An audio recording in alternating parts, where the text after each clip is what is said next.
A rainy night in Prague. Opening sleep ritual. Welcome to your nightly sleep ritual, your quiet, safe space to decompress.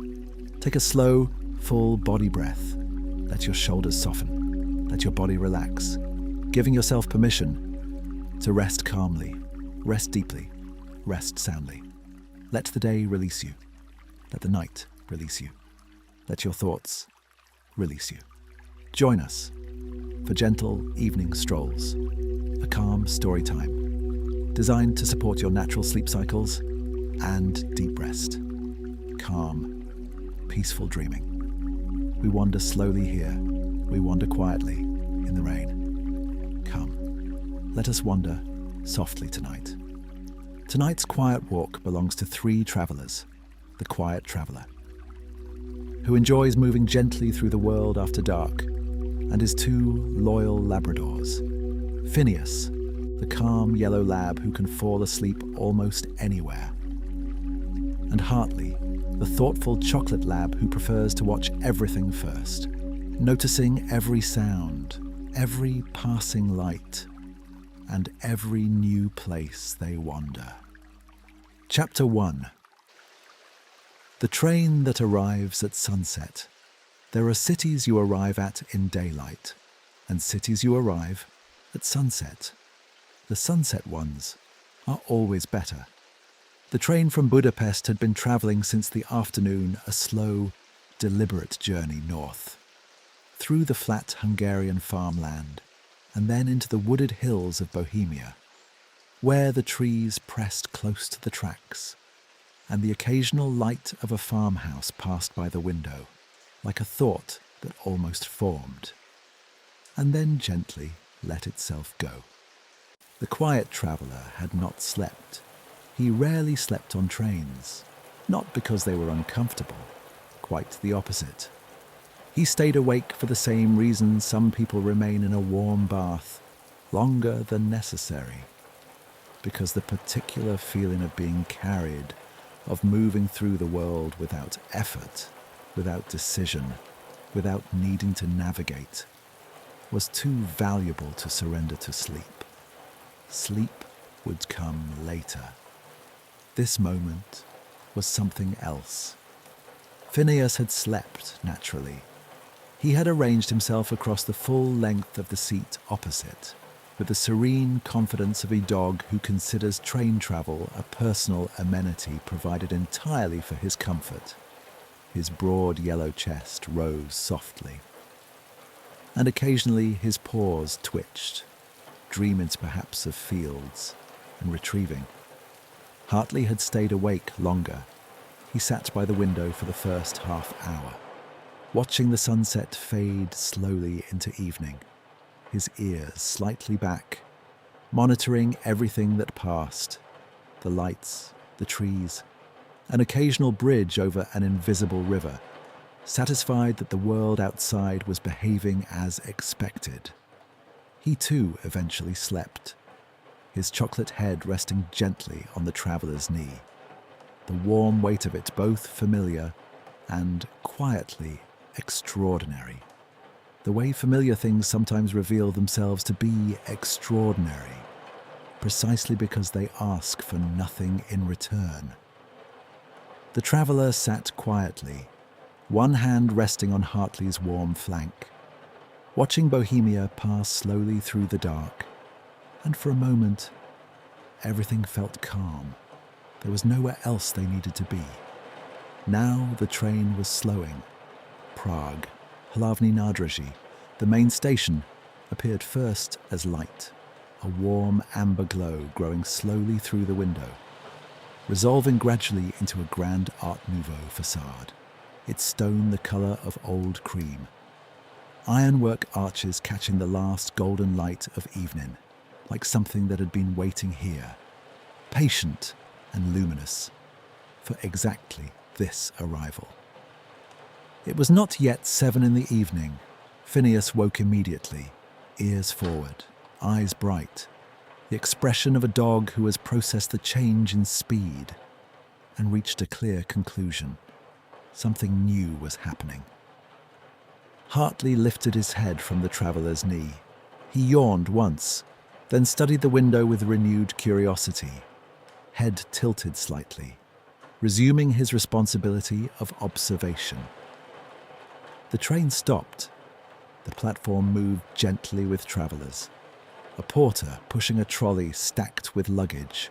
A woman in a long coat reading something on her phone. Her face lit pale blue in the evening. The traveller stepped down onto the platform. The air was different here, cooler than Budapest, and carrying something older within it. Stone, river, centuries of accumulated weather pressed quietly into the fabric of the city. Prague had been here since the 9th century. You could feel it in the air, the way you can feel the age of a library, before you open a single book. Outside the station, the city was still, soft rain falling steadily. The lampposts cast into warm amber pools across the cobblestones, turning the wet streets into small ribbons of living gold. Hartley stepped forward into the evening air. He lifted his nose slightly, taking in the new sense of the city. Yes, his expression seemed to say, this is a different place. I have noted this. We may proceed. The traveller smiled. He brushed his hands gently across the backs of both Labradors at once. Twin brothers, 2 personalities, 2 colours, 2 leashes. And together they walked into Prague, the 3 of them, at 7 in the evening. Chapter 2. The street called New World. He had not planned to find Novi Sviet. He rarely planned to find anything. Planning suggested that the destination was the point. And the traveller had long since stopped believing that. The destination was simply where the wandering eventually rested. Earlier they had crossed the river on a bridge that was not Charles Bridge, a quieter one, further north, where the Vltava moved beneath them, dark, wide, unhurried. Rivers have no interest in the hour. They move as they always have, through sleeping cities, with the same patience they have shown for centuries. Phineas stopped in the middle of the bridge. He stood still, curious, drawing in the sense of the city, slowly, carefully, as if reading something layered and meaningful. The traveller stopped with him. Together they looked out over the water. Across the river, Prague Castle rested on the hill, lit in gold, its towers and spires rising slowly with the quiet confidence of something that had already been here for 1,000 years and would remain. Above it, St. Vitus Cathedral, immense, detailed, impossibly vertical. In the soft night, its stone held the colour of old iron, not something to study closely, something to feel. They remained there for some time. Hartley leaned against the traveller's leg, then lifted his head, watching, listening, his ears shifting slightly, as if adjusting to something just beyond hearing. Below them the river continued. The water moved steadily. The castle held its light. The rain tapped softly on stone, on water, on the traveller's coat. He was content with that. Eventually they walked on, up through the castle district, past the great gate, through the first courtyard, then the second. The cobblestones were worn smooth, polished by centuries of footsteps. Each stone holding the passing of lives until it no longer belonged to anyone, only to time. At the edge of the castle quarter, they reached a narrow turning, easy to miss. A lane barely wide enough for 2 people. Novi Sviet, New World, which was in fact one of the oldest streets in the city. The houses were small, close together, some still partly wood, their colours soft, faded, gentle, taupe, dusty rose, sage green, the colours of things that have aged without resistance. Hartley moved ahead, slowly, his nose close to the stones, reading what had been left behind. Every passerby, every evening, every quiet moment, stored there, waiting. Phineas walked beside him, steady, matching the traveller's pace, calm, certain. Then they all stopped. A smell, warm bread, and beneath it, cheese, aged, distinct, unmistakable. It came from a doorway to the left, a thin line of amber light beneath the door. Hartley was already there. He sat, then turned, looking back, waiting. The traveller regarded the door. Old wood, worn smooth by time. He knocked, softly. The door opened. Warmth spilled outward. Light, air, something gentle. Inside, a kitchen, a storeroom. A space formed slowly over years. Shelves, ceramic jars, dried herbs, a quiet fire. Bread was sliced, cheese was cut, placed without ceremony, given without question. He ate standing, the bread dense and warm, the cheese sharp and pungent. The taste of time, of stone, of tradition that did not need to explain itself. The woman noticed the dogs. She said something softly, then returned with 2 slices, placed them on the floor. Phineas approached, sat, waited. The traveller nodded. "Okay, boys." Hartley had already finished, now sitting very still, watching her, interested, hopeful. She smiled, cut 2 more pieces, handed them gently. Hartley accepted with quiet dignity. Phineas inhaled his. The traveller placed money on the table. She refused. He insisted. She refused again. He insisted once more, with a nod and smile. She accepted. He buttoned his coat. She had already returned to her work. Outside the street felt different, warmer, as if something had been added. That would remain. Hartley walked closer now, beside him. Phineas relaxed, ears soft. Both dogs quietly satisfied. Ahead the street opened, toward the monastery, toward the river, toward the evening. The rain softened, light shimmered in the distance. Voices drifted gently through the air. Prague remained awake, somewhere beyond. But here, everything moved slowly, and the night held them gently. Chapter 3. The Library that Remembers Everything. Strahov Monastery sits at the edge of the castle district, where the hill begins its long descent toward the river. Its walls are old enough to have witnessed many versions of the city that have existed beneath them. The monastery was founded in the 12th century. The traveller did not think of this as a long time exactly. He thought of it instead as a kind of continuity, the same stone walls, the same quiet purpose, keeping something careful and thoughtful alive in a world that is often neither careful nor quiet. The courtyard breathes softly tonight. Lantern light rests on old stone, as if it has always been here. A violin begins somewhere in the distance, slow, methodical, like rain remembering how to fall. The traveller sits quietly, Phineas and Hartley beside him, their warm shoulders touching his. Around them, small groups wander gently, voices low, footsteps slow, everyone moving at the peaceful rhythm of an evening that has nowhere else to go. The notes of the violins float upward into the monastery walls, where centuries of quiet listening have already made space for them. Hartley watches the lanterns flicker. Phineas sighs, content. And for a moment, nothing needs to happen. No journey, no destination, only this courtyard, this music, this soft night in Prague. The traveller rests his hand on their backs. Together they listen, and the evening holds them gently. The traveller continued along the courtyard, wandering slowly. Phineas on his left, Hartley on his right. He opened the decorative door.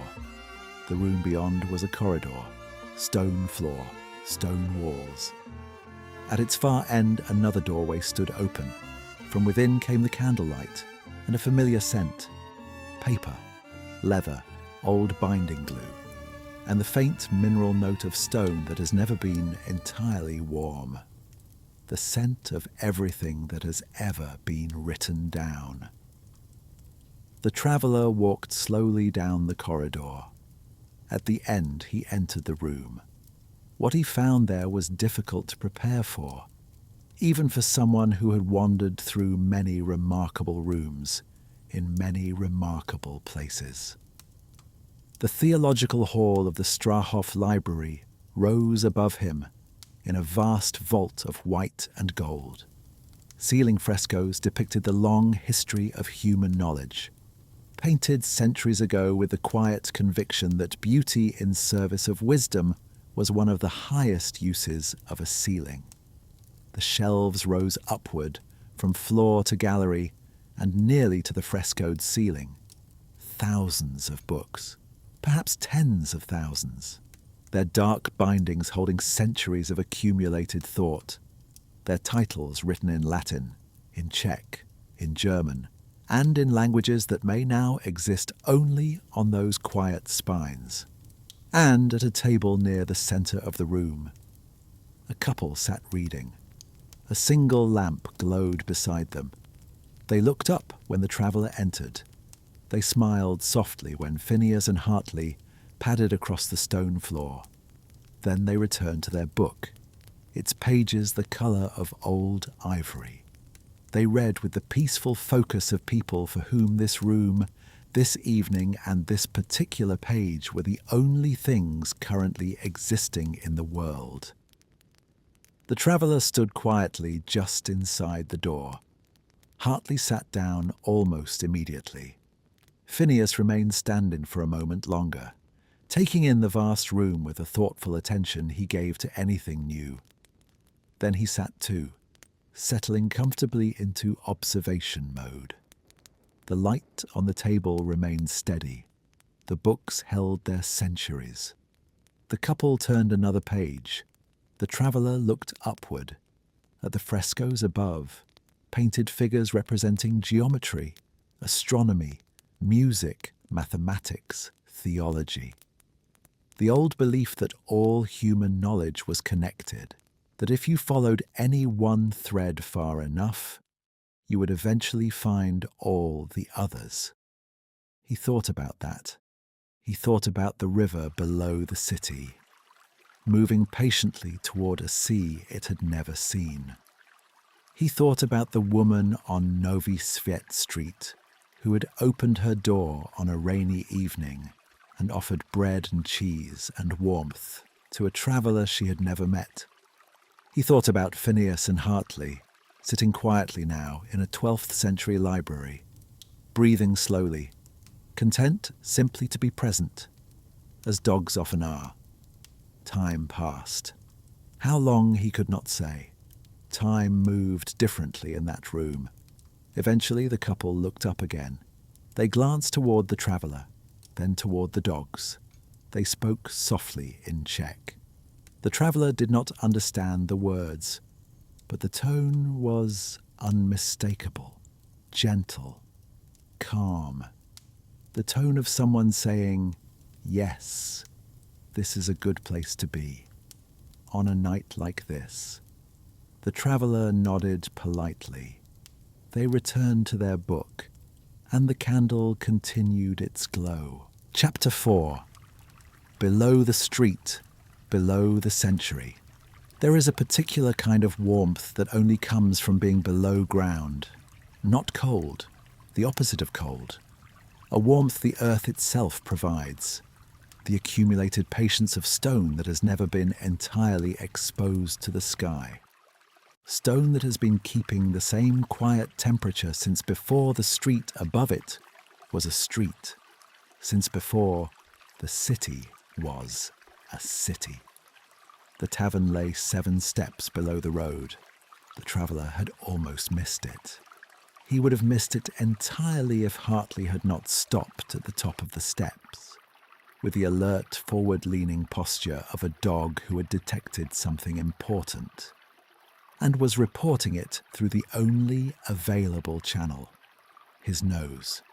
The sign above the steps was old iron, unlit, its lettering worn nearly into invisibility.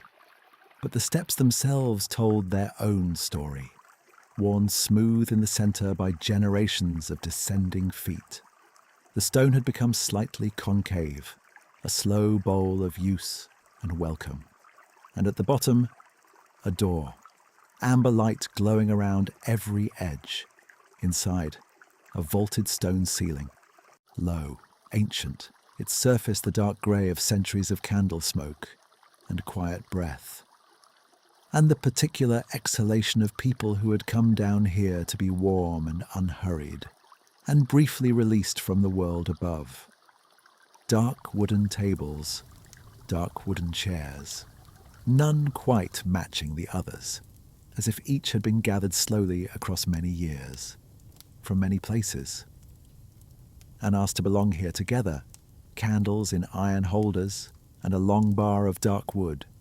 Behind it stood a man perhaps 30 years old, entirely still, looking at nothing in particular, thinking about nothing urgent, performing the quiet mastery of someone fully at ease in his own silence. 3 other tables were occupied. At one, a young couple, not speaking, each reading from a tablet. From time to time, one murmured something softly aloud, and the other smiled before returning to the page. At another, 2 university-looking men sat over a chessboard. Their focused silence felt less like quiet and more like a very old conversation, taking place through pieces of carved wood. At the 3rd table nearest the wall sat 2 women in peacoats, a glass of something sparkling between them, each writing in a journal with an electronic pen, their hands moving slowly, deliberately, the way hands move when the words matter, planning perhaps, reflecting, creating something together. The traveller noticed them all in the way he noticed most evening wanderers, completely, but without staring, the way one notices a particular quality of light. He chose the remaining table, near the back by the fireplace, beneath an arch of stone older than the city's name. Phineas settled immediately, with the long exhale of a dog who has concluded that this is very likely the final destination of the evening, and is prepared to remain here indefinitely. Hartley circled once, then twice, then lowered himself to the floor, his chin resting on the cool stone, eyes half open, still monitoring, always monitoring. The man from behind the bar appeared at the table without being summoned. He looked at the traveller, then at the dogs. He said nothing, only pointed to something on the menu, then returned to the bar. A little later he came back, carrying a plate of strawberry and apricot dumplings, soft and warm, glossed with melted butter, scattered with poppy seeds, a little farmer's cheese, and fruit jam made from the same fruit hidden inside the dumplings. He placed the plate down, looked once more at the Labradors, then returned again, this time carrying 2 sausages, one for Phineas, one for Hartley. He set them on a small plate beside the traveller with the slightest nod, as if to say, "These are for the Labrador twin brothers." He did not wait to be thanked. He was already turning away, back toward the quiet work of tending the room and guests. Phineas approached the plate with his customary care. He sniffed each sausage separately, then sat, polite, patient, ready. The traveller placed one in each hand. "Okay, boys," and that was all the permission they needed. A few contented bites, a satisfied chew, a quick lick of the lips, then stillness again. Hartley looked deeply pleased. Phineas looked deeply pleased. The traveller found that he was too deeply pleased. He drank his beer. It tasted of dark grain and cool stone, and the particular unhurriedness of a place that had been brewing the same beer in the same way for longer than many countries had existed. It was not complicated. It did not try to be interesting. It was simply exactly what it was. Fully. Without apology. Without ambition. Chapter 5. The window above the river. The rain had softened to the lightest mist. Street lamps burned low in amber halos. The city had grown calmer now. Most windows were dark. Only a few cafes still held glow of light. The traveller walked slowly toward the river path. Phineas moved at his left, Hartley at his right. 3 shadows stretching softly across the cobblestones. The Vltava flowed beside them, unconcerned with time. The bridges spoke quietly with the water below them. Lantern light trembled in long, golden reflections. Somewhere far away, a late tram hummed across the city. Then silence again. Phineas paused to examine a lamp-post with professional seriousness. Hartley watched the river. The traveller rested his hand for a moment on each warm back. Good companions do not hurry the night. They simply walk inside it. A small boat moved slowly beneath one of the bridges. Its wake widened gently through the reflections of the lanterns. The traveller stopped. He watched the water, the mist, the quiet city breathing. After a long moment, he spoke softly. "Time to go home and rest, boys." Phineas turned first. Hartley followed. The path back was easy. Up the quiet street, past sleeping doorways, past a bakery that would wake before dawn. The building door opened again with the same old key. Stone stairs, soft echoes. The room he had arranged was on the 3rd floor of a quiet building near the river. He had not seen it before tonight. He had booked it a few days ago from a short description and a few photographs online. Old building, river view, quiet, pet-friendly. Those 4 things were always enough. They had never yet led him wrong. The building was exactly what the description promised. Stone stairs, a narrow landing, and a door with a key so large and old it felt like something from a story about doors. Inside there was very little. A bed, a chair, a small desk, a window. 2 dog beds, 2 dog bowls. The window faced north. And through it, in the rain-soft dark, Prague arranged itself as if it had been waiting to be seen from exactly this angle. The river, dark and wide. Its surface broken into 1,000 small movements by the rain, each drop making a brief silver circle before dissolving into the larger motion of the whole. 3 bridges were visible from here. Their lights hung above the water in the patient geometry of things built to last. Beyond the river, the old town rested quietly. Rooftops red dark and shining with rain. Towers and spires rising slowly into the low cloud with the comfortable confidence of things that had been rising into low cloud for a very long time.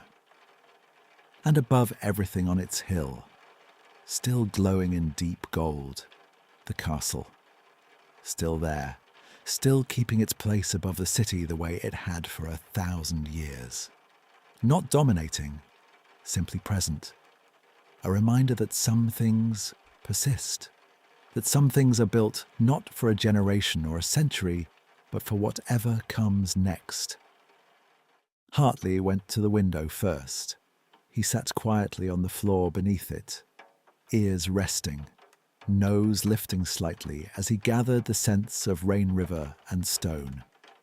He watched the lights.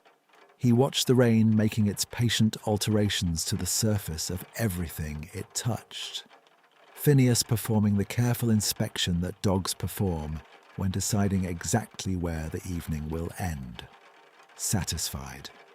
He stretched long across the rug. Then Phineas went to the dog bed to curl into. He turned once, then twice, and released a deep, contented sigh. The traveller sat in the small love seat beside the lamp. He watched the city, the amber bridges, the golden castle, the quiet glow of a place that never becomes completely dark. He sat with a stillness that had taken him many years to learn, a stillness he now carried with him the way other people carry maps. Something to return to, something to rest inside. He thought about the train from Budapest, the Hungarian farmland passing quietly in the dark, Hartley's head resting on his knee, the trees pressing close to the tracks. He remembered the platform at sunset, 7 in the evening, the cool bohemian air, the quiet feeling of a new city beginning.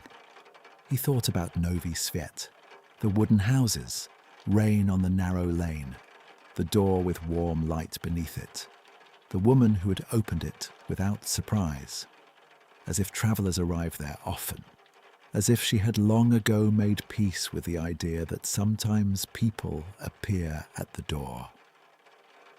He thought about the library, the couple reading by candlelight, the ceiling that believed all human knowledge was one connected thing, the books waiting patiently through centuries. He thought about the tavern below the street, the beer, the fruit dumplings, the 2 women writing quietly together, the chess players, the couple reading softly to each other, the man behind the bar who had placed a plate for the dogs without being asked, as if that was simply what one does when dogs arrive from the rain.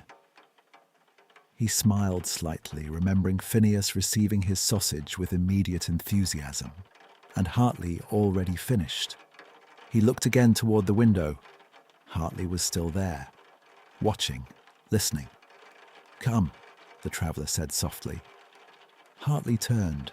The traveller patted the arm of the chair. Hartley crossed the room. He climbed gently into the love seat, his warm chocolate weight settled on beside the traveller. His head rested on the arm of the chair. A long, complete exhale.